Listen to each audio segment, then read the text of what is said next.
We're still going to jam out to our elevator track. I know. It's growing on me. It grows on me every week. Yeah. It's growing on me in some weird way. I love it. Last week, I had my headphones that don't want to work. And this week, you have your new ones. So, yay. Yeah. I can hear my voice. I'm so burnt out from this weekend. My voice is on full burnout. So you guys get this. I get like the dark, mysterious, echoey halls of my mother's house today. And I get the dark, grungy, like smoke 20 packs of cigarettes a day voice today. It's fantastic. I'm so ready for it. And you sound wonderful. Happy freaking Monday. Happy Monday. It was like a crazy weekend. I don't even feel like I had a weekend. What'd you do? Well, I've been dog sitting, so I like didn't get home until Saturday night at like super late. So I only had like Sunday. And I got called into dog sitting like a day early because of like a crazy situation that happened. So I like lost a whole day and like it just was really hectic for me. Well, I'm glad that you're okay.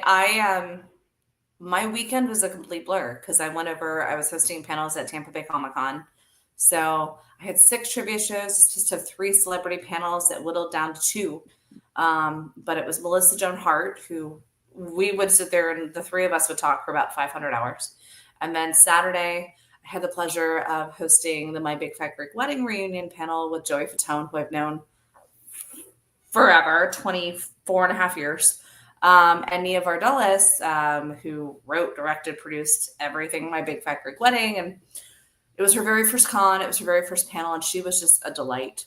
And then I was supposed to interview Don Most, Anson Williams, and Henry Winkler for the Happy Days reunion yesterday. And Henry Winkler at the last minute was like, I'm going to host. And I was like, oh, okay.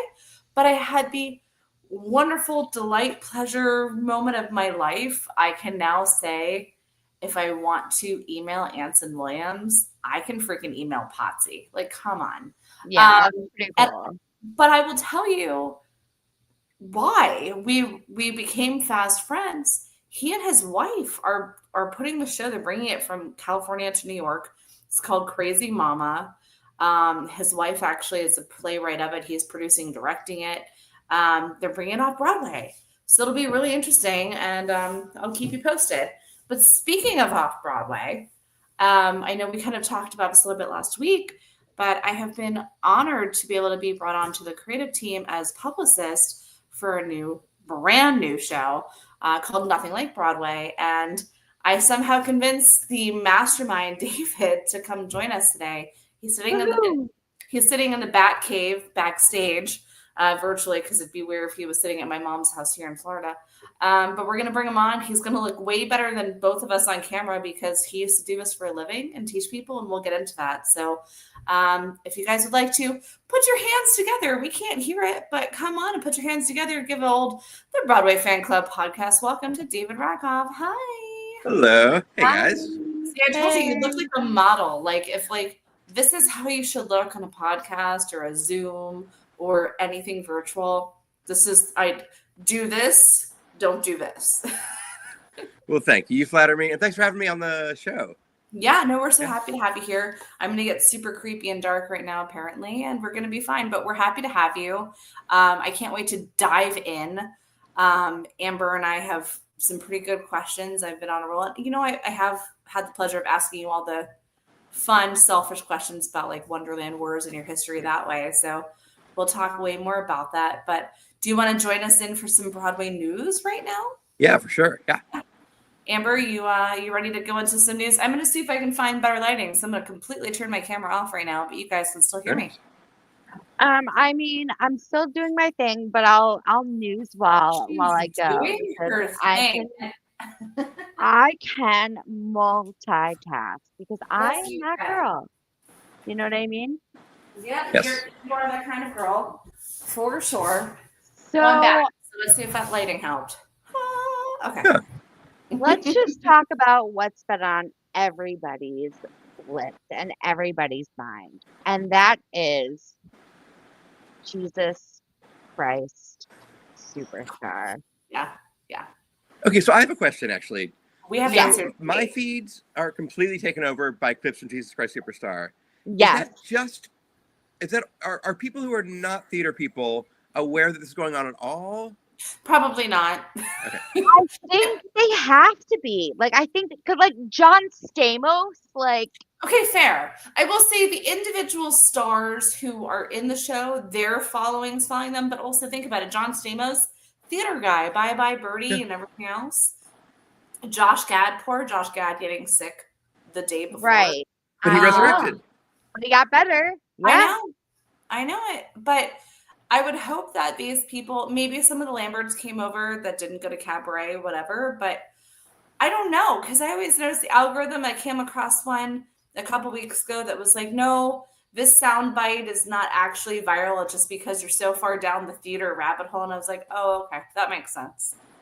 Yeah, I guess that's what it must be. But I'm just like, there's so much from so many different places. Yeah, and it's exciting. It's really funny because I moved here from LA about 6 years ago, and it's like whenever that happens, it's like, wait, we should be getting the good stuff here. Why? What's? I know. I'm jealous. I'm so jealous of the West Coast getting this like amazing. Well, Ken Davenport is taking a cue from us and trying to start a petition. Did you see this? Yeah. He's trying to petition for them to do a pro shot. And I'm like, no, we should petition to have them do it at the Palace Theater. Yeah. Yeah. I mean, that theater's massive. Do it. Yeah. So. But I mean, it's just like brilliant. I just love the concept of like the gender bent Jesus. Like, I just think that's brilliant. I didn't think people were ready for it, and I think it was beautiful. I think it was a beautiful choice. I think she did amazing. You want to talk about what you sent me today about Cynthia, though? Oh, the conspiracy theories are off the charts. David, I'd be morbidly curious your thoughts. Wait, what's the conspiracy theory? Go on, Amber. Like, I just read like some crazy things like, oh, this is a sign of the devil. People know that this is actually, really They're like quoting Roald Dahl's The Witches. Quoting Roald Dahl's The Witches because like her long fingernails and her bald head. Like, it's just so ridiculous.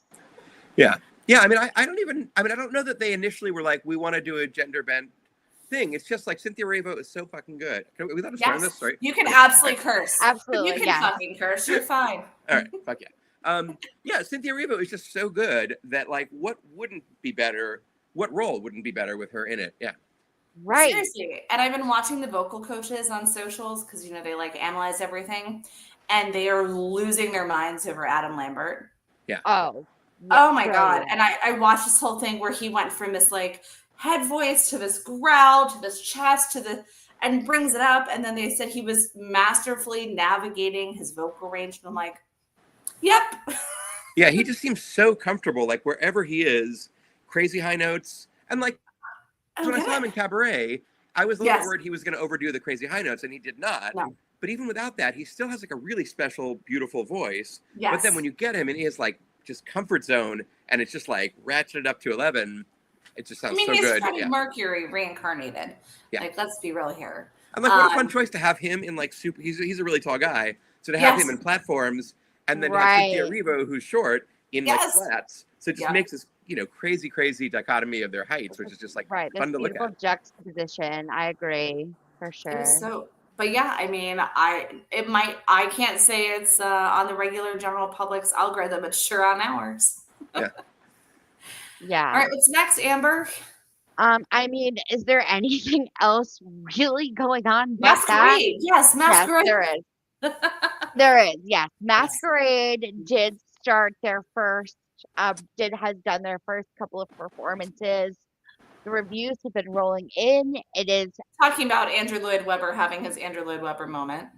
Unlike any experience that I have, from what people are saying, they're saying that it is an experience unlike any other. It is both unsettling, yet moving, yet captivating. And I am just so happy that people get to have this show in this way because it means so much to so many people. And when she says And when I say that, Heather. I was like specifically pointing Heather. Oh, David heard. David's heard. Yeah. Yes, I'm going Wednesday. It is New York Restaurant Week this week, so we are going to the restaurant. Oh yeah, and I think it's the last week too.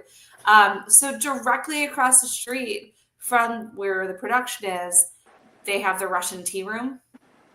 So in our full masquerade gothic ball gown moments, we're gonna all have dinner at the Russian tea room. Oh, cool. That's gonna be so fun. Yeah, for sure. But I'm all about like theater and obviously, but like experiencing theater. You are? I am. That's weird. Shut up, David. Ew, David. Wait a minute, me too. Amber, how about you? It's okay. All right.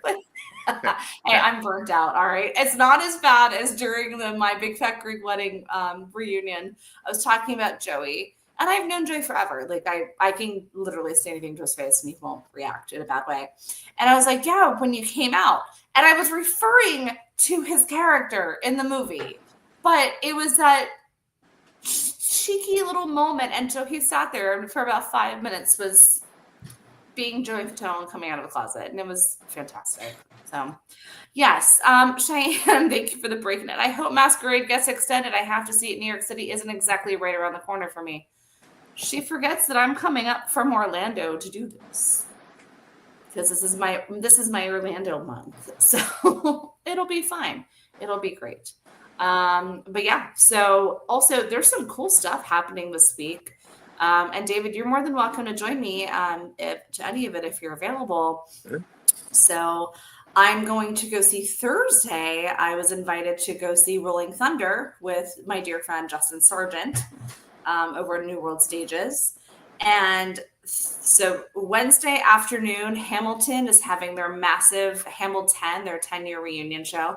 Did not get a ticket to that. But Thursday, Hadestown is celebrating the 2000th show or the 3000th show. It's insane because I was there for one of the very first. And the Broadway Fan Club podcast, we will be there live from post curtain call where they're going to be doing a very special event to celebrate and commemorate. So stay tuned for that. But some cool stuff happening, including things in me and David's world with Nothing Like Broadway, because we just finished essentially doing some casting calls. You want to go into that a little bit, David?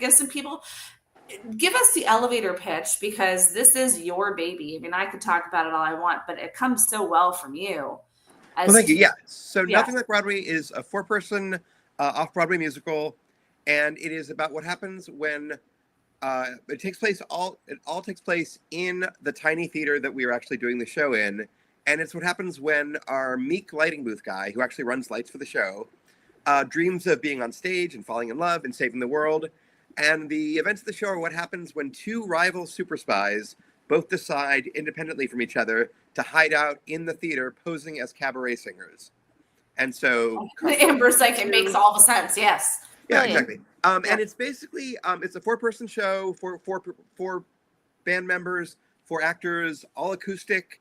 And it is really about like just what it feels like when you're 12 and like the touring musical comes to your town, or your family takes a trip to go to New York, and you're just sitting in the audience and you're just like so excited. The orchestra starts to tune and you're just like losing your mind. That's what this show, the feeling of this show is like watching that. It's sort of recapturing the magic of theater. That nostalgia of it. Yeah. Yeah. It's like, it has sort of a little bit of nostalgic feel. All the songs are like, I mean, I don't want to say all the songs are, but like none of the songs are like the sort of in-between songs. It's all like big ballad, patter song, comedy song.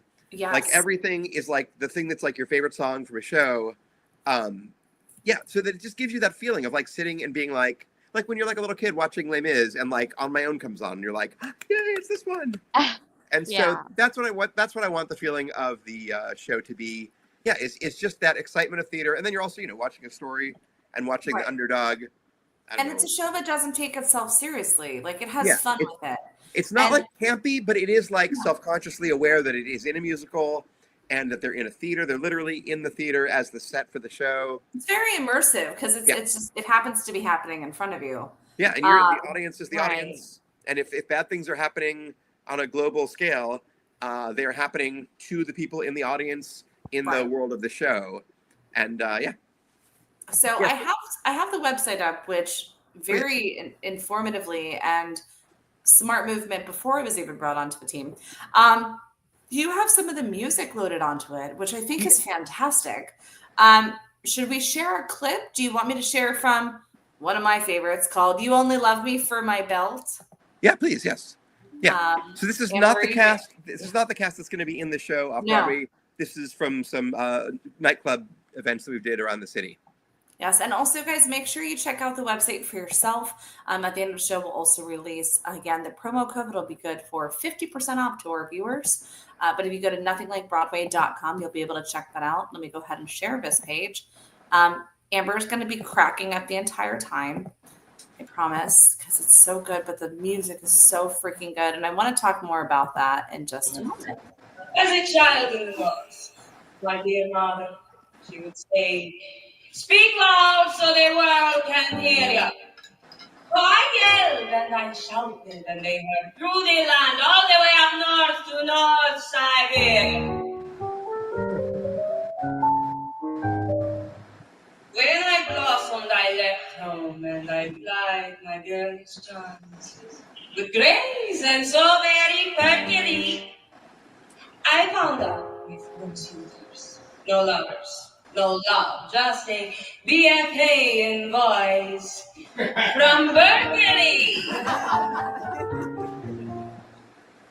My story is a song so sad.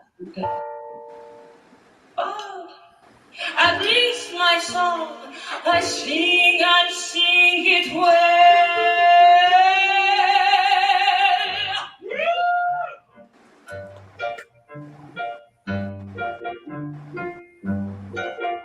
From time to time, a man will catch my eye. He'll wear a tiny suit and fuchsia tie. He's heard of me from men from north to south. He tells me that I have a famous mouth. But he is not a lecturer. I don't want to be a lecturer like all the other men with whom I dealt. That man, he only loved me for my bed, my bed, my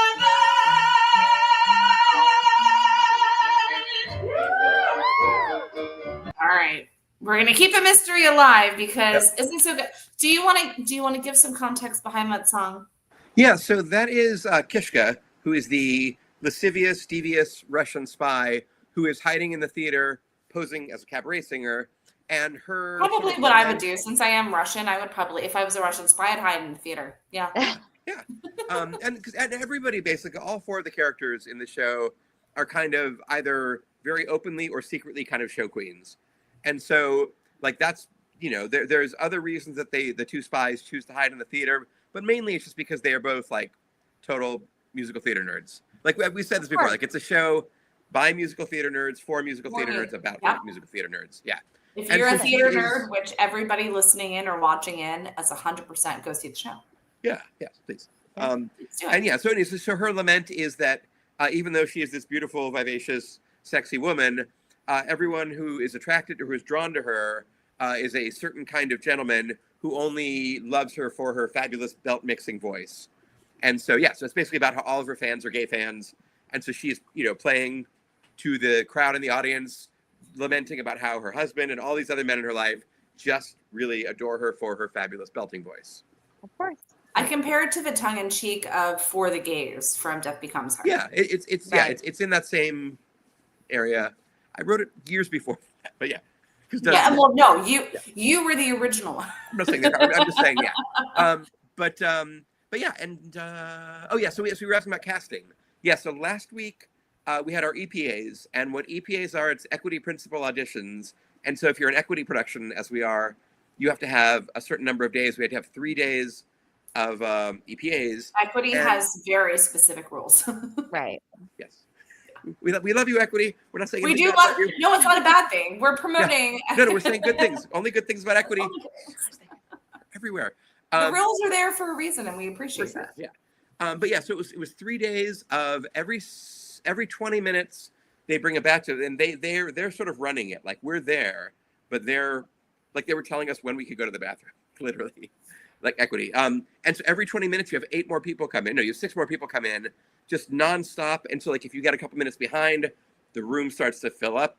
The holding room starts to fill up, and so you really try to keep it moving. And yeah, it's a lot. There's amazing talent in New York, obviously, but it's just really exciting to see, and just to like, you know, you're just taking notes furiously the whole time. And then we had our callbacks on Friday, and we have yeah, we're still finalizing. There's a couple of things falling into place, and they will be announced soon. Yes. Yes. Yeah, but it's really exciting. It's just like when you, especially because in a show like this where there's only 4 roles, so each of them have like multiple solos, duets. Right. Everybody has like comedy stuff and big belty stuff. Mm-hmm. And so like finding, you know, there's not an infinite number of people, even Equity, even in New York, who are like funny and belty, and you know what I mean, like it's right. Yeah. So like yeah, like Bixby, the British sort of like James Bond, but a little bit incompetent. But he has to be like hunky, but also have just a really huge, gorgeous kind of operatic voice. Think also Nick Adams. We'll just put it that way. You right? I think like Nick Adams, hunky but has a carrying voice and a character to it too. Yeah, and be funny and be able to do a patter song, which not everybody. I would say most people are not great at doing patter songs, and those who are don't have like a big legit tenor voice. But anyway, the person we found is amazing, and I'm just so excited to yeah. I had to explain to my mother. We were driving back. I was in Tampa for the con. Mom came out to visit. We were driving over to a restaurant, and I was trying to explain to her about patter and what a patter song is. And I was just like, it's when they did like there's a rhythm and a rhyme to it. And I was trying to explain like different songs to her. I actually played a song from the show so you could understand. So it's always fun to do that. Now, let me ask you this. I kind of already know the answer, but with your with your profession that you use to train people how to look proper from the camera, or, you know, host a proper Zoom, when you were hosting the auditions, you did allow some real submissions, correct? Yes. So now, do you look at it from a different eye? Are you like looking like now? I'm already upset that it's so dark, but I had no other choice right now. But because this is something that I'm sort of aware of people. Yeah. And if anybody in the world is going to be like caring about what your lighting and your sound and your technical stuff is on a video self-tape, it would be me. And I do not at all. Like when we're looking at actor submissions for reels or for like other film stuff I've done in the past, you just don't care at all. Like as long as they're good, hear them. Yeah, as long as you can see their eyes and hear their voice, it does not matter. A plain background, your wall with some stuff on it, like whatever. Like as long as it's not inappropriate, weird stuff. Or there's my favorite. We had a video submission for a show I was working on. There was like a bottle of Jack that was open and cracked it, and I'm like, oh, okay. Yeah, I guess that's like a sort of confession in. Yeah.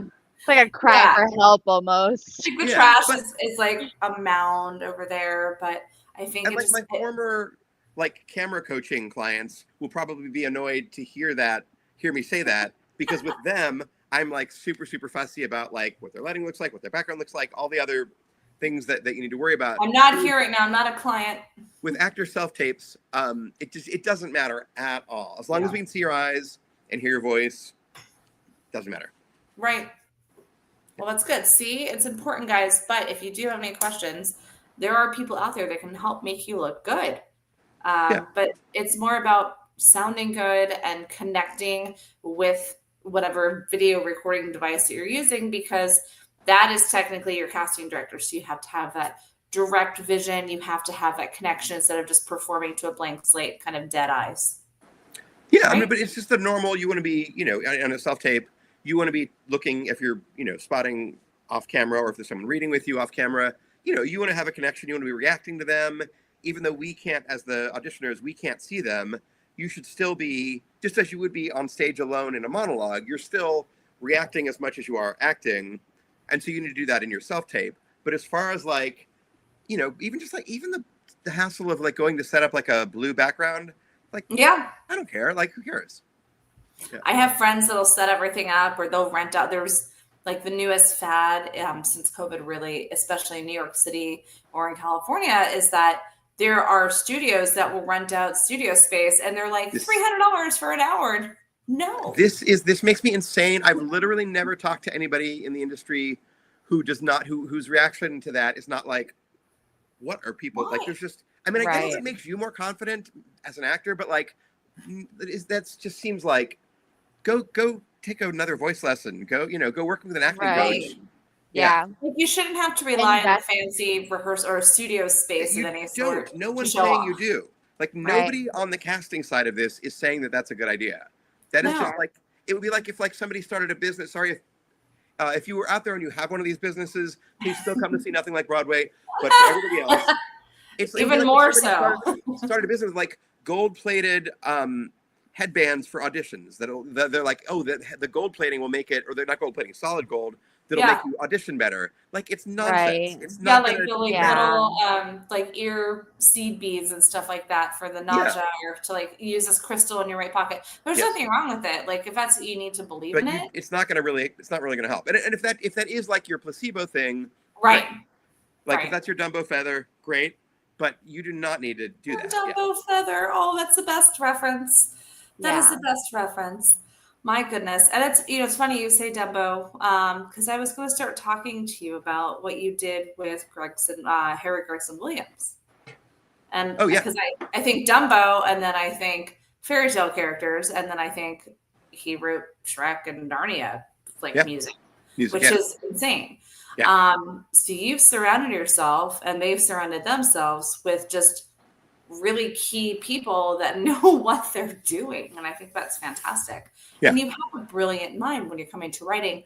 We were talking about this last week about with Nothing Like Broadway, the songs are like perfect rhymes and perfect this. Do you want to go over your method for that for a moment? Yeah. So this is just my personal ethos and also kind of bias is I think that I have gotten in trouble for people for saying this, but I think that all rhymes should be perfect rhymes. Everything should scan exactly perfectly, as everything did in like Rodgers and Hammerstein times.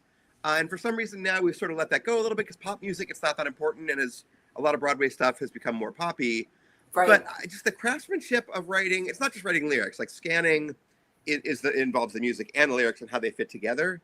But I really feel personally very strongly in everything I do, at least, is going to have 100% perfect rhymes, 100% perfect scans. The songs are going to help tell the story. They're going to go from point A to B to C to D. Mm-hmm. I just think that's really important because when I'm in the audience of a show, it really, there's a lot of technical reasons that perfect rhymes are something that helps the audience take in a show. But I really appreciate that. Think about like your favorite Sondheim score. Most of the rhymes you're not aware of because they're so subtle and they're coming by quickly. But there's something fun about Sweeney Todd. Yeah, there's definitely parts of that where you're really aware of the rhymes. Sometimes you're not, but they're never fake rhymes, and the scans are always perfect, which is really, really important. Does everybody know what I mean by scan? Should I be explaining what that is? Or does you can if you'd like. Yeah. We have some new theater people. Yeah. Okay. So the scan is basically that music has places where things are more stressed and less stressed. And sentences and words have places that are more and less stressed. And so the goal when you are writing songs is to have those stresses line up exactly the same, because in a musical, the lyrics are dialogue. And so however you set those lyrics is how they're going to come out of the actor's mouth. Right. And just in the same way, like right now, if I were saying like, Amber, do you want to go to the store? You'd be like, it would take you aback, right? And you'd be able to figure out what it meant, but it would take you a second to be like, are you okay, David? Like, what happened? So in the same way, like, where do you want to go to the store? You would, in a musical, you're putting the emphasis on the wrong syllable. Not the wrong syllable. Yeah. Like, wasn't there? I swear there was a Brady Bunch episode about this. Really? Yes, I'm gonna have to find it right now. But yes, go on. All right, yeah. But anyway, so because musical theater is theater and it's drama and lyrics and song, the song vocals and lyrics are dialogue.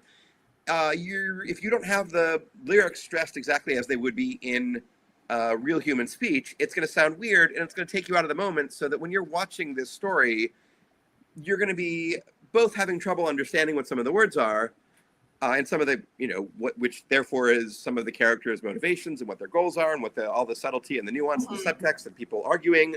You're gonna have trouble getting that because songs come at you at a pace. Like, it's not like when you're reading a book where you can go back and reread a sentence.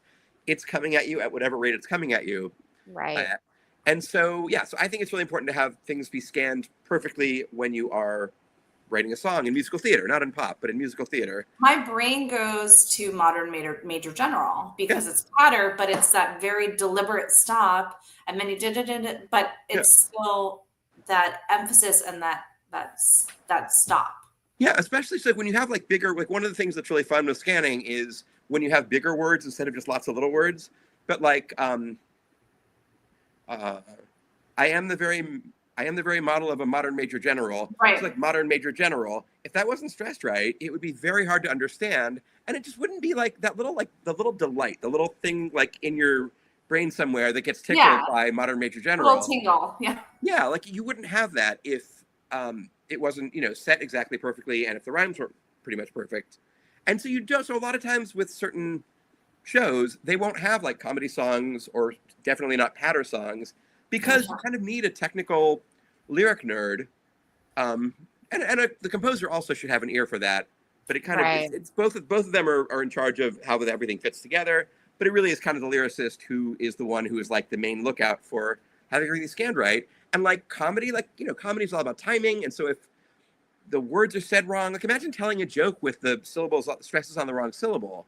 It would just be like, like imagine like Kate McKinnon, but not as part of the bit, but it was just with mispronouncing words all over the place. It would take you a minute to be like, what? Oh, your brain has to play catch up. Yeah. Yeah. And then you're like, oh, that was a punchline. Oh, okay. Yeah.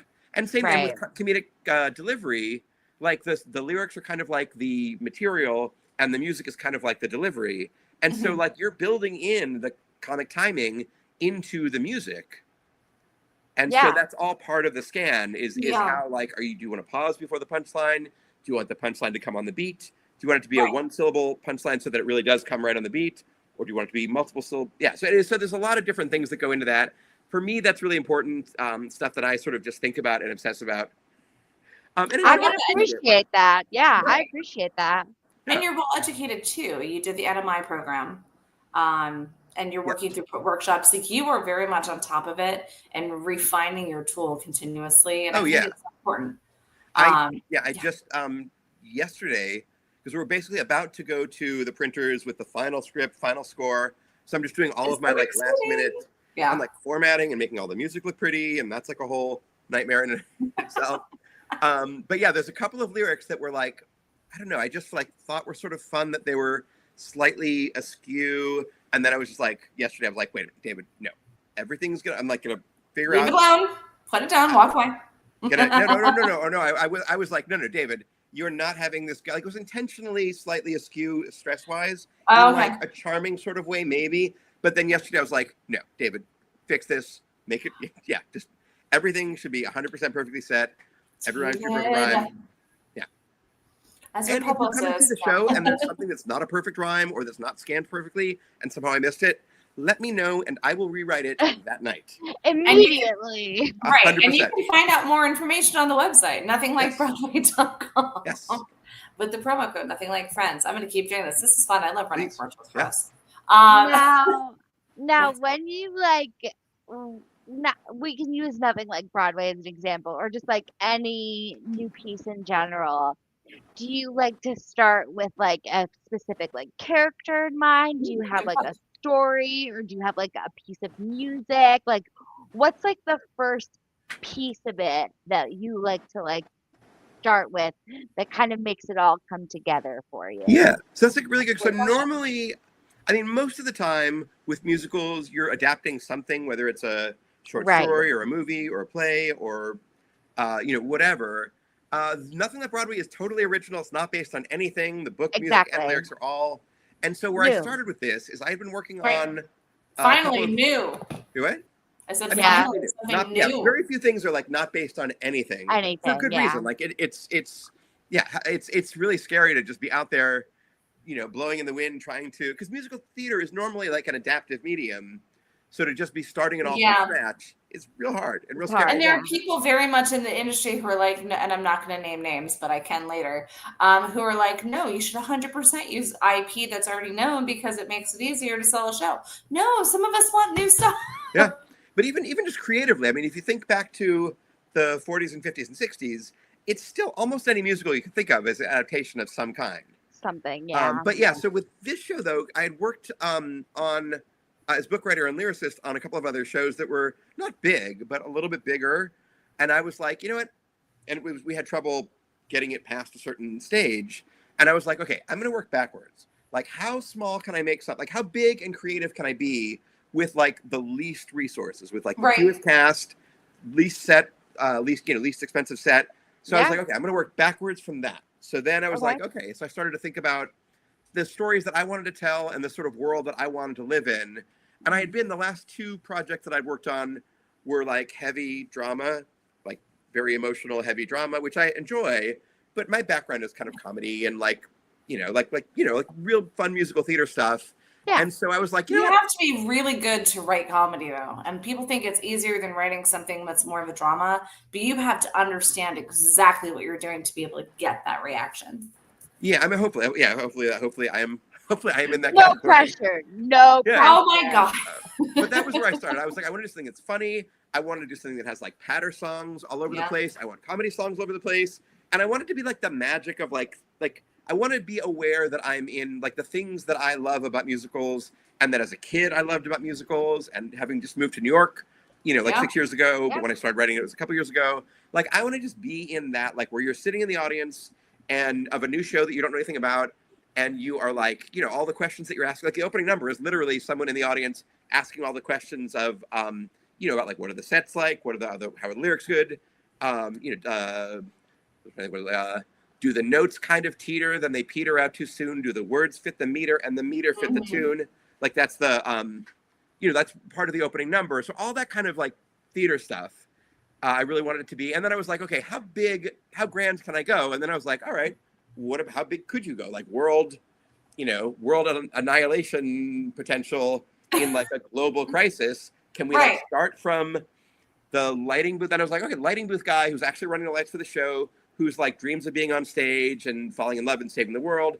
Can we go from that, which fits with our teeny tiny concept, to our grand nuclear missile pointing at the theater?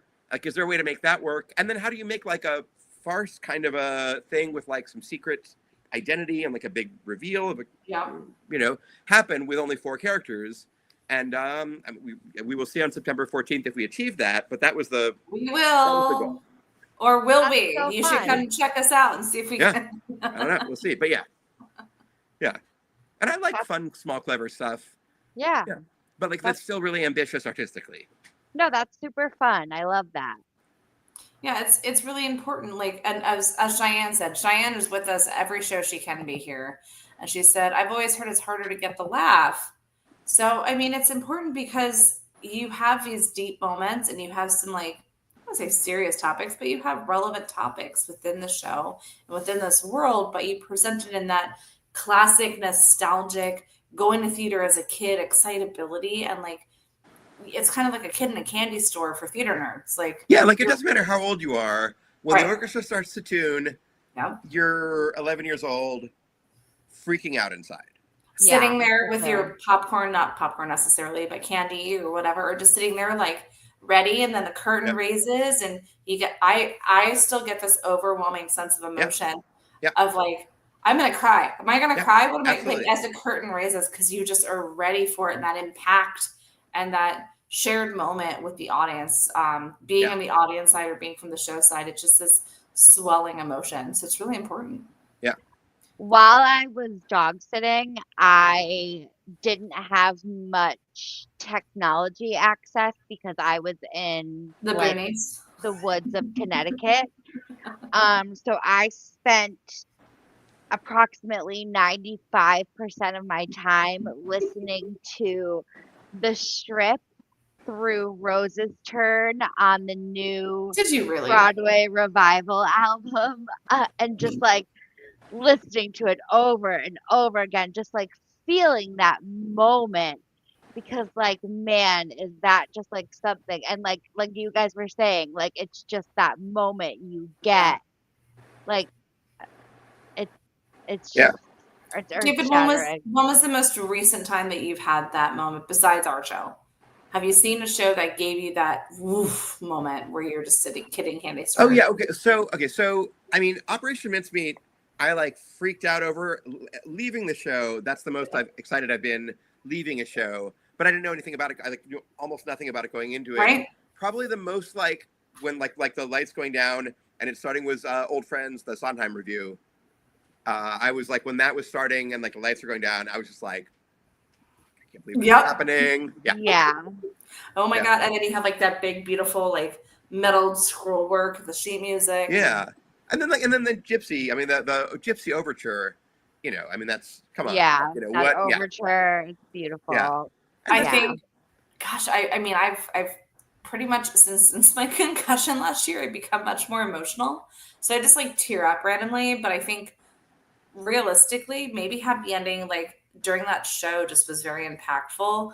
But there's been other shows where I'm just like, whoa, like what did I just, and one of those shows is Stranger Things, which is crazy because I'm a musicals girl. I am not a straight play girl, but I was sitting on the edge of my seat, leaning forward and just the entire time, just completely jaw open, like in shock because of just how effective, and like I like the show, but I'm not this diehard fan, but how effective it was, and the young cast performing, and just that lead guy is so good. I forget his name right now, but Louis McCartney.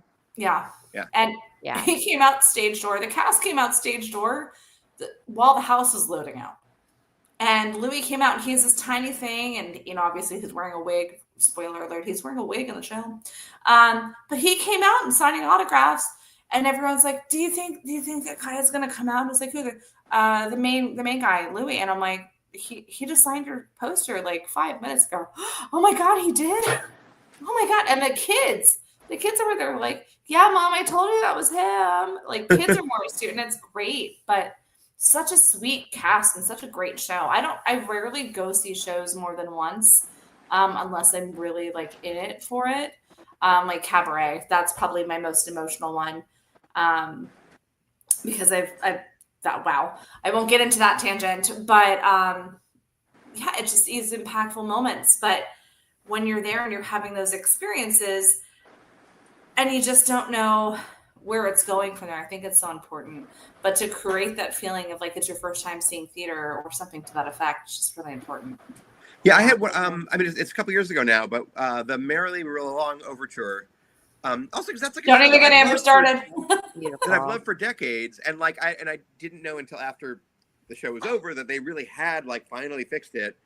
But that overture is just great no matter what. Right. And so when that started, and just with the hope of like, did they fix like this is like one of the best scores ever, and yet it's a show that apparently, or no, I've seen it a couple times, it doesn't really work. But then and you're just sitting there and like all that hope, I mean, like literally decades of like yearning that like, please make this show work somehow. Like also like as a songwriter, it's like if you can't, and it's 100% true, but like if you have one of the best scores ever, but the show doesn't work, like that is such like a humbling thing. Like that's Sondheim, you know, like Sondheim, one of the best scores ever, but the show doesn't work. Like it's just like, like what? How do you have that happen? Doesn't equate. How do you feel about the Pro Shot coming out in December for Merrily? Oh, I'm excited. I mean, I'm looking forward to going. I mean, 100%. Yeah. What's the downside of like what would the I don't think there is a downside. I don't know. Because you're asking it like as if it was like a controversial, and I'm like, oh no. I mean, there are people who throw a fit about a Pro Shot because they say it doesn't have that magic of theater. And Amber and I always stress, and you and I have had these talks about making theater more accessible, and it's so important with that. And the shows, it's also the burnout in my phone right now. Everything sounds snarky and sarcastic, but no, I'm just curious. We love Pro Shots and slime tutorials when they're appropriate. Yeah, I mean, it's like it's one thing like with Wicked because it's it's still running, I guess, and historically, when a movie like Fiddler on the Roof or something comes out, it sort of often means like the show is going to be closing soon. But, right. Like Merrily was a limited run. Yeah. It's I saw it live. I'm going to see it in the theater. Yeah. There are people that I think I've talked about on the show before, but with Wicked, there are people that will go to Wicked and leave at intermission to not ruin the second movie. This is true. Wow. Like, yeah. Yep. And I'm waiting for the second movie to come out and people not coming until intermission. Yeah, throw your money away, people. Throw your money away. My gosh, go support the show. Go sit down and watch the whole damn show. Yeah, for sure. Yeah, well, they should sell the second act of their ticket on like the theater app. Right. Yeah. Right. For sure. Just like half price tickets for half the show. For half the show, for sure. Yeah, I would buy a cheap ticket to see the second act of Wicked. Right. Yeah. Like people used to like second act shows all the time. Like you can't really do that anymore. Yeah. But, do you remember The Trick? No. So, and it was also featured in a movie that came out in the early 2000s. So you used to be able to, when you left the theater, you could get like a smoke break and stuff. I never smoked, but my friends did it when they were in the city. You'd leave and you'd go in, and they wouldn't check the tickets because it was a simpler time back then. So people would walk up when it was intermission, just walk back in with the smokers and find an empty seat and sit and watch. Oh yeah, no, that's. I only did that once in my life, and it was a long time ago. Naughty boy. It was in I think it was in Tampa. I think I was living in Florida at the time, and it was the Tour of Cats, and I was like, I've seen it a couple times. I've kind of outgrown it, but like I don't know, I wouldn't mind seeing Memory. So I happened to be in the area of the theater, so I was like, I'll go see if I can do that, and so I just kind of did it. Amazing. And then I did. And you did. Like, and why not? Yeah. Why not? Yeah. That's hysterical. That's I have a fun story about cats that I had actually happened to me yesterday. But you brought up Tampa, and I want to talk about that. The videos that are featured on the website for the nothinglikeBroadway.com, that reading was done at Stageworks in Tampa. Yeah, not the video. The video that we just watched was from just a cabaret in the city, but most of the main ones were done at Stageworks. Hi, Carla Hartley.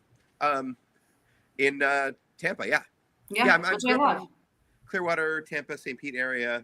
Well, it's so strange because Tampa seems to be like this new launching point, like The Boy Who Loved Batman. Saw that last year working with Michael Uslan, and it was in Tampa, and that's like the world premiere area because the Strauss Theater is just gigantic and beautiful and amazing. Love them over there. Yeah, I remember when it was the Tampa Bay Performing Arts Center. That was where we would go. Like half the references in the song "Nothing Like Broadway" in the title song are like either from like our family coming to New York or like the Straz, which used to be called the Tampa Bay Performing Arts Center. Yeah. So, and I'll interject here and put you on the spot to tell the simple story, if you may do so. Can you tell us where the title came from? Because I love the story behind it of Nothing Like Broadway. Oh yeah. Okay. So a couple things. So first of all, it's just the sort of dichotomy of the double meaning of there's nothing like Broadway. Broadway's awesome, and also like. This is nothing like Broadway, like my life is nothing like Broadway, or our show is, if you want to be self-deprecating, is nothing like Broadway. So it's the double meaning of that. But then are you talking about like you're talking about like the sort of, okay. So when I first moved to the city, it was a show that I was doing was having a stage reading, a musical that I'd been the lyricist and book writer on, was doing a stage reading here. And so my parents had come to see it, and with like an orchestra and everything. And then they were going to hang around the city for a little bit more, for a couple more days, but I had to like do stuff, and they weren't sure what my schedule. Nobody was sure what my schedule was going to be exactly, and so they wanted to go see like a show with me, but they're like, we don't want to go see like one of like the big shows that we know we want to see, because then if we're not going to want to see it, and then if David wants to see that too, right. And I was like, just go see. I don't know what my deal is, but so then they were like, okay, we're going to see something that we've never heard about. So they were just like looking through the TKTS or like whatever online. And there was a show that had like a catchy title. Like, is it mean to have they like tell like what the show was? No, I don't have any. All right, I don't know. So it was a show called Newsical that was like a sort of musical. It was a news-based, almost off Broadway. Yeah, and so anyway, so that's what they decided to go see, because they're like, we've never heard of it, but also like David probably won't want to go see it. And I was like, how was it? And they're like, we hated it. And I'm like, yeah, like, I mean, because my parents are very sophisticated theater goers. Like they've been, and so like they're on their honeymoon, they went to Broadway and saw like, 7 shows in 6 days. That's, but like, I was like, why did you guys go? Like, why did you think you were going to like this show? Like, then like, I don't know, it just seemed like a fun title. and it seemed like it wasn't going to be too weird. It would be something that was a little bit off At center. least it wasn't puppetry of the penis, because that would be awkward. Right, but like that's clearly, if they would see that, they would be like, that's not for Like, us. at least they know what they'd be walking into at that point. So nothing like Broadway. I liked that the title is like, you get that it's like for like grown up theater kids, but it's also like, if you're a tourist and you don't want something too crazy, this will still be. It literally tells you this is nothing like Broadway. Yeah, but it's in, with like the fonts and everything, you sort of get that it's like, it's not going to be so crazy. If you bring a 12-year-old, they're going to have a good time. If you bring a 70-year-old, they're going to have a good time. If you're like a theater, so it is a tourist-friendly show. So if it does draw some people in just with the fact that, like, I'm not sure what this is. Oh, there's a logo. I'm not sure what this is, but, it seems like a safe enough choice. It is, but also then if you're like a total theater nerd, you'll get like the references in the font and in the style of the drawing. Mm-hmm. Yeah, for sure. Yeah. It's just an exciting time, truly. That's very cool. It gives an opportunity. Do we have any more news that we want to talk about? We got 10 minutes left of our show. I mean, there's like a little bit of news. We've had today's the first day of a new administration. Yes, it is. Go on. It She's is. just chomping at the bit to talk about it. Chomping at the bit. We have new cast members in Oh Mary. We have Jinx Monsoon, Michael Urie, Jen Harris, and Kumail Nanjiani as Abe Lincoln, Mary's chaperone, Mary's teacher, and Mary's, respectively. And I'm just so excited to hear what they're going to do with the roles because, first off, like Bianca Lee was in the role from the beginning as Mary's chaperone, so it'll be very exciting to see someone new as Mary's Changing of the chaperone. girls, essentially. Yeah. Yeah, absolutely. And Jinx has just been, striking gold with like everything she touches lately. Everywhere. So I just can't wait to hear how she does as Mary Todd Lincoln. It's going to be amazing. It'll be very interesting. What do you think, David? Have you had the opportunity to see Oh Mary or? Yeah, I saw it with okay, what's her name? Cole? What? Betty. Or Not with Cole Scola, with Betty. Yes, Betty Gilpin. Yes. Yeah. No, I really enjoyed it. Like, it was really like it was really, really funny, really clever and interesting. Betty Gilpin was great. Like, she was really coming at it from like a dramatic actress kind of place, where she was like basically like, very close. She was like real crying, basically, like, or holding back tears, like the whole time in like a really real way. Yeah, and I wanted to see it with Titus Burgess. I just didn't quite get to. I don't want to see it with Cole Scola too, but yeah, right. Like all the stuff at the end. I don't want to spoil anything, but like the last, 10 minutes with Titus Burgess, that would have been something. Would have been something else for sure. For sure. I mean, it almost might not be the point that they're trying to make, because it is something you'd want to see doing a cabaret Vegas show. Right. Like, yeah. Whose absolutely. cabaret Vegas show would you want to see more than Titus Burgess? It's fair. My God, I just love Titus so much. I got the opportunity to meet him when Kimmy Schmidt. I cannot talk today. I'm so sorry, guys. My tongue is ripped. It's great. But your tongue is ripped? What? Yeah, from doing so many panels, the side of my tongue is like it's like I bit on it accidentally. Oh, no. It's fine. I'm just here. I hear it. It's fine. But I got wait. You hear it? What do you mean? I hear it. Like, I hear how my voice is. Oh, I thought you meant like you heard it rip. Oh, I heard that too. Did you ever like bite through like meat? Oh my God. Oh. Oh no. Everybody enjoy your dinner tonight. It was just like getting your tongue pierced with your tooth. Yeah. Not to overshare. It's great. You're technically No, I hope you feel better soon. That sounds awful. All right. So the next piece of news. Well, another pet their tongue. Go on. Next up, there's some really cool stuff going on to celebrate the 10th anniversary of Hamilton. Not only did they do that amazing lottery for the $10 tickets where they were doing like. Oh no, we're not talking about that because I'm bitter because they had 1,000 tickets for $10 and Heather did not get one. A huge lottery where they gave away so many tickets for $10, but running right now, today, August 4th, through the 24th, there is a scavenger hunt going on in New York City where you could like run around to different landmarks. There's clues. There's like a bunch of fun stuff you can do to like win a chance to win tickets to see the musical on Broadway. Like that's so fun.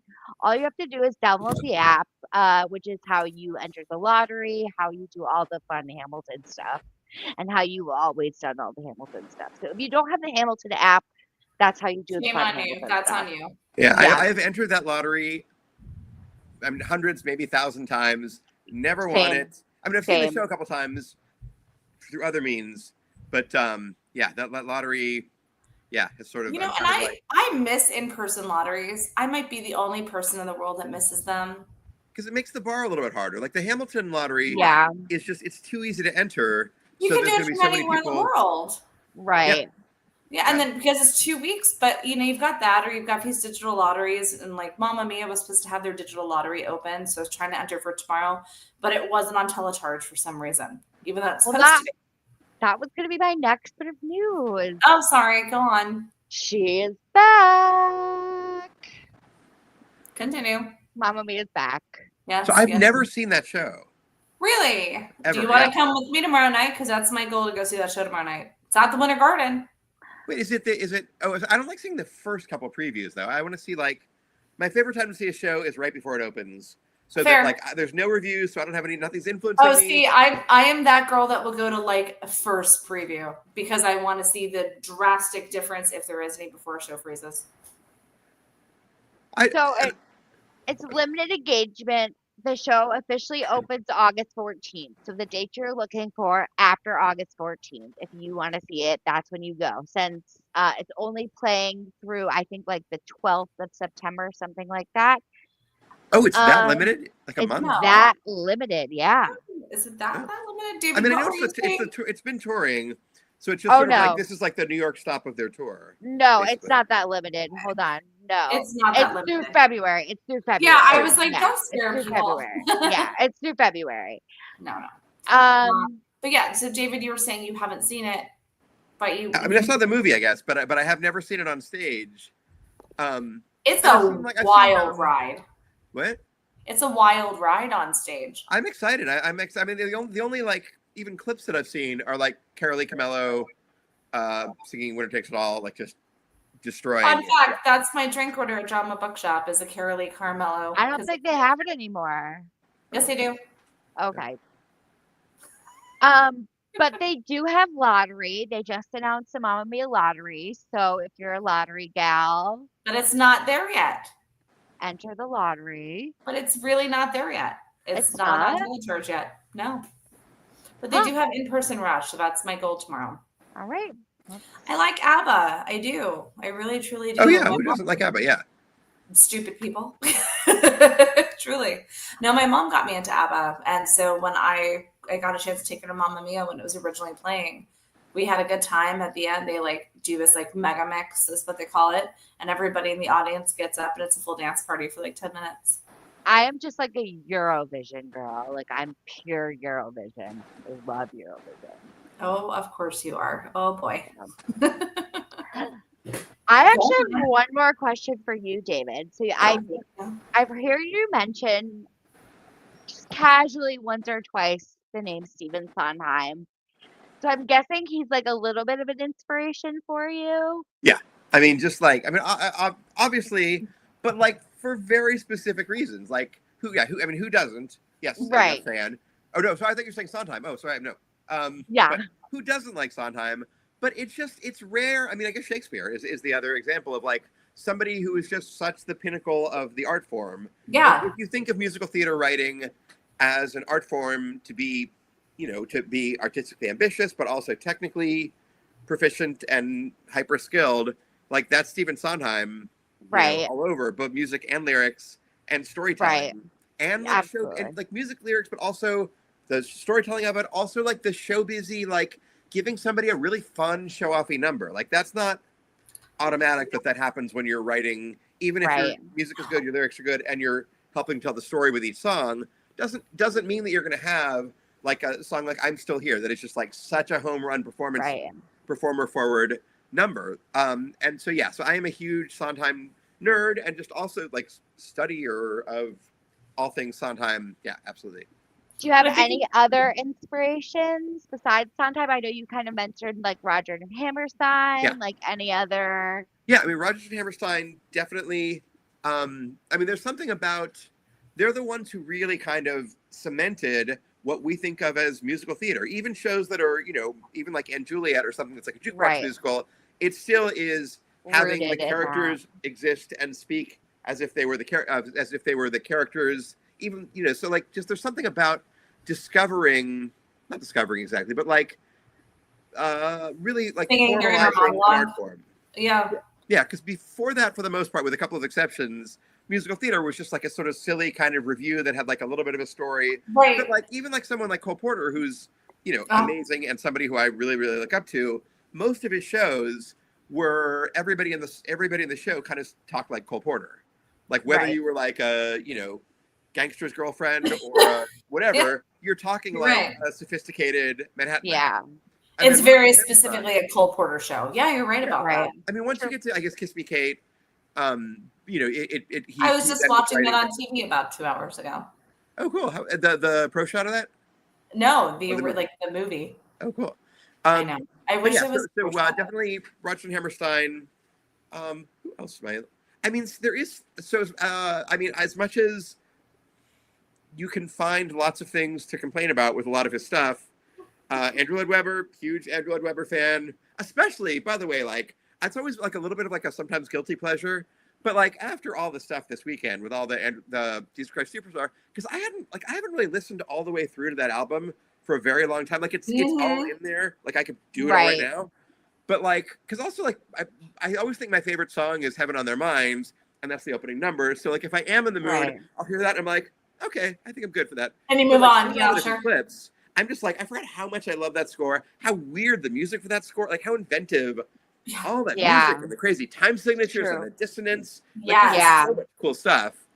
So Andrew Lloyd Webber. I don't think there's anything else that you could say is resembling Jesus Christ Superstar.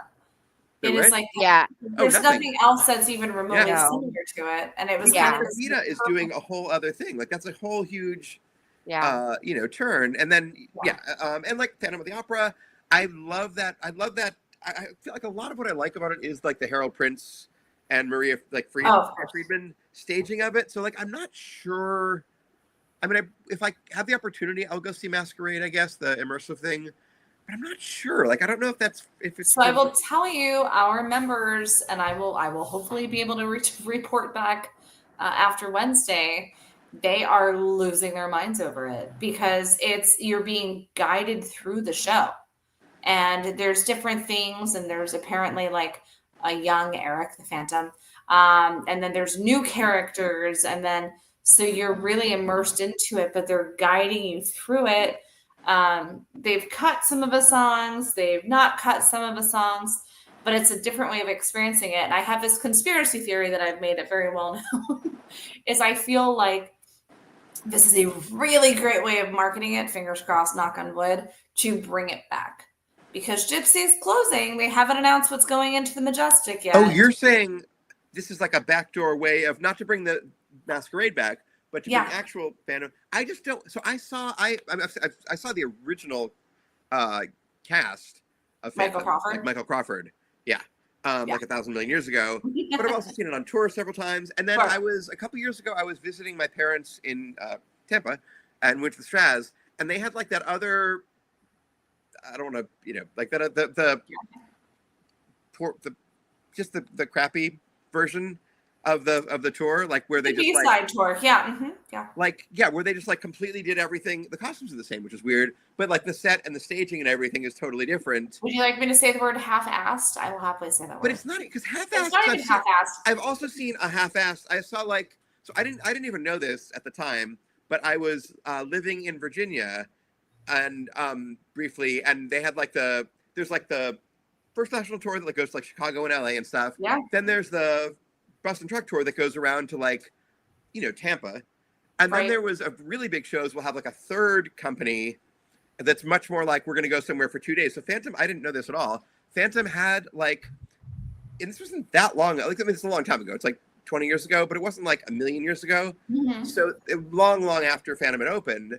But there was also like the 2-day stop tour of Phantom that I saw in Virginia. So that it looked like the Harold Prince version, but basically a lot more things are flat things than three-dimensional things, and a lot of compromises.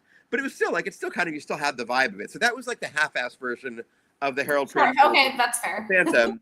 The thing with like the twirly stairs, like the twirly stair version, it was just like, and it wasn't just the set, but like the whole way they staged it, and just like some of the motivations of the characters. It was all, I was just like, boy, maybe I went with a friend of mine who was a composer who had like heard about it, but she had never seen Phantom at all. And she was like, and we like went, and we came out, and she's like, I don't want to like be like a buzzkill, but like, is this what, like, what am I not getting? And I'm it's a bad introduction to the show. You're not getting, that's not what this show is. Yeah. So, but yeah, like as long as it's like a pretty good 80 or 90%, you know. I haven't heard any negative reviews about Masquerade. Oh no, I don't mean that. I'm talking about your just like in general.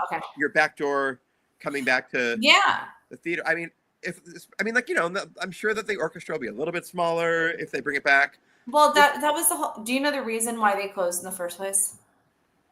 No, why? So this is like the official like researchy that's been done by a whole lot of people. Is the production was trying to remove Andrew Lloyd Webber from getting like money from it, like royalties from it. So they were trying to scale down the production, because if you change it by a certain percentage, it's like a reinvention of it. They can come back as a revival. But he still would be the composer, or like producing. But there's a difference in the percentage of the royalties he can earn. Oh. And so they would modify the massive orchestra down to like an orc of 25, and then it was like, you know, that's fine. Like, I get it. Yeah. Times have changed. Right. It's not just pushing a button where it's just not like 15 or 12, but like 25 instead of 33. You know, like, I mean, as like a music person, there's a little bit of, you know, like when you go see the Sweeney Todd revival, like that orchestra starts playing, you're just like, you know. Yep, that's how Amber and I met, was through Sweeney, because we were in the group. I was gonna say, you have to tell our Broadway flea Stephen Sondheim story. So I can talk about that. So last year, oh my God, it's almost a year ago. Broadway Cares Equity Fights AIDS. I don't know if you were aware of this, David. They had acquired several songbooks and stuff from Sondheim's estate, like letters that were written and stuff. So they played a scavenger hunt of sorts at Flea, where I'm laughing over this, where randomly throughout the day, any of the tables at Flea would just put out something that was an item. And it had the official seal from the Sondheim estate, and it was like it lived in his estate. And so we had a couple of members. We were picking up a whole lot of stuff that was utter chaos. We're going to do it again. I will do it again because Amber's going to be dog sitting. But we're running around, and Amber's like, well, do you want to find anything from Sondheim? I said, if there's a Sweeney Todd Sondheim estate anything, it's mine. And we're all over. I mean, we went to every booth multiple times, just looking and buying and shopping stuff. And we're talking, I think it was the big one that had like the closed shows. It was like a miscellaneous booth. So miscellaneous. And like peering through like a pile of t-shirts that was kind of around it, Amber goes, well, what about this? And it was the movie version of the songbook from the Sondheim estate. And I was like, I love you. Goodbye. And it sits in my room. I think it's just so cool to have that kind of thing that's right. Because that being in his estate, and it was opened. It wasn't like it was just sitting there. That being in his estate, like he respected what they were able to do with that there. So I think that was kind of cool with like continuing on the legacy for sure. Yeah, that is cool. Yeah. Speaking of memorabilia and bringing it back around to Phantom, so I've never bought anybody jewelry in my life because like I'm not that kind of gay. But how dare you not be that kind of gay? I'm not the buy someone jewelry. Like like what would I know? But Mother's Day was not that long after Phantom closed, and my parents love Phantom. They've seen it a million times, And I found on Etsy somebody was selling earrings from pieces of the actual chandelier from the Broadway she's production. one of our members. Yeah, and oh, cool. Hello. And I was like, okay, I can't like buying my mom jewelry because like then she has to wear it. But I'm like, there's no way she's not gonna think that this is the coolest thing ever. Yeah. And and so I'm like, okay, this is my one time where I'm gonna take a big swing. I'm gonna say you don't have to wear it if you don't like it. Right. Yeah, but no, I think I assume she really liked. Yeah, so like whenever they go see shows now, she'll wear her phantom earrings. Yes. I have a pendant. I have the pendant that's made from the chandelier. It used to be the one thing I would search for at Fleet, and they would only have like 20 of them at the Phantom booth. And if you weren't there at 5 o'clock in the morning, even though Fleet didn't open until 10, you weren't getting one. And she's one of our members in our Phantom group, and her husband actually worked at the fabrication venue. So they have everything, and it comes with a certificate of authenticity and everything like that. But she made me this beautiful like teardrop pendant. I'll be wearing that this week.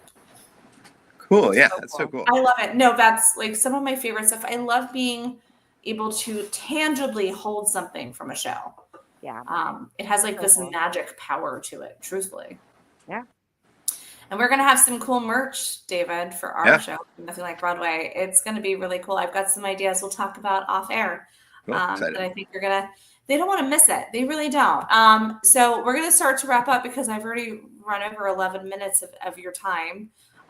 We definitely want to have you back on because you have so much educational information, but you are so knowledgeable and passionate. Like that's really you're going to say you have so many opinions, and you know, but I love it because usually Amber and I are sitting here like it's like pulling teeth of like, what do you think? And then you have to kind of pivot, and you know, you're wonderful because you are engaging, but you also know what you're talking about, and it's very important.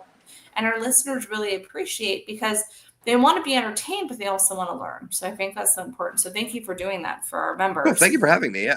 Oh, of course. So they can go on Instagram and go to @NothingLikeBroadway. Yeah. And then they can go to the website, www.nothinglikeBroadway.com. And then maybe sometime tonight, if you enter through there, you'll get to our ticket link. And you can enter the promo code NothingLikeFriends. And that will get you 50% off. So that is huge. This is the very first promo code that we have released, and it is exclusive to our group for tonight.